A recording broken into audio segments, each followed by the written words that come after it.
राजन, हाँ भैया। अपना अपना जरूरत के हिसाब से पैसा निकाल ला जा। जी भैया जी। और बाकी के जितना भी पैसा बा गांव वालन में बांटता जा। ठीक बा भैया। भैया एगो बात बोली, कहीं अन्ना पुजारी से मिलके हमनी के कोनो गलती तो नहीं जा करत? कहे के सम्राटवा ससुरा बहुते खाग हो, कहीं वो हमनी के। हाँ भैया, ये रजना एकदम सही कहा था भैया। कहीं हमनी कोनो गलती तो ना करत बानी, एक बार विचार कर ला भैया। कहीं ऐसा न हो गेहूं के साथ घुनो पिसा जाए।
बाबू जमुना बात के डर रहा है वह भइल ना।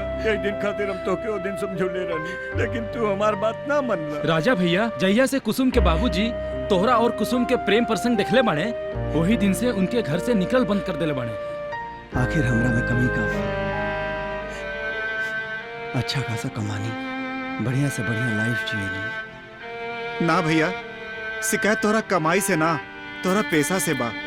काहे कि तू गुंडा हवा ना। खबरदार जे हमर राजा के गुंडा कहला, हम राख लगा के गुंडा कहे वाला के जीभ खींच ले। राजा गुंडा ना ह, मैरवा खातिर भगवान बड़े भगवान। और रहल बात कुसुम के, तो उनकरा के हम लेके आए उनकरा घर से।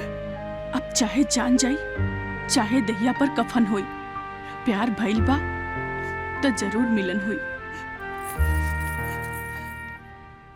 बिटिया तो नाक में तम कई देले बिया। इकरा सर से प्यार के भूत कैसे उतारी पता नहीं। डॉक्टर ने कुछ समझ में नहीं आवत। नमस्ते। नमस्ते मैडम जी, बहुत परेशान हो गई बनी जा हमनी के। हमरे बिटिया हमरे से ही हमरे ऊपर हमनी के ऊपर ताना मारतिया। हम परेशान हो गए बनी, बगावत करतिया। डॉक्टर साहिबा वो कर इलाज करी। रउआ के परेशान होके के कोनो जरूरत नहीं है। हम न डॉक्टरनी के साथे साथे भूत भगावे के भी पढ़ाई कइले बनी।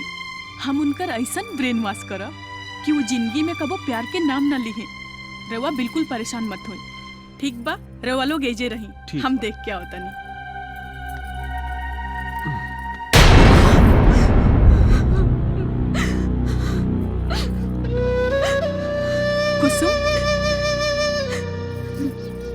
कुसुम।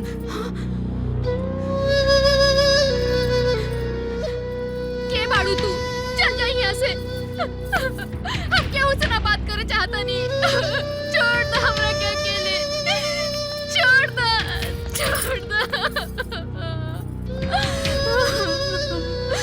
कुसुम, हम तहके समझावे ना, दो बिछड़ल प्रेमी के मिलावे आइल बनी। शांत हो जा। क्या हो तू? हमार परिचय जान के तू का करबू। खैर राजा तक के जल्दी बुला रहे बड़न, जल्दी चला। राजा कहाँ बाड़े? राजा कैसन बाड़ा? हॉस्पिटल के बेड पे पड़ल आ जेल के गेट पे पड़ल आदमी से इना पूछल जला कि तू कैसन बाड़ा। तू जल्दी चला। चला जल्दी ले चला हमरा के, हमरा राजा के पास हमरा के ले चला।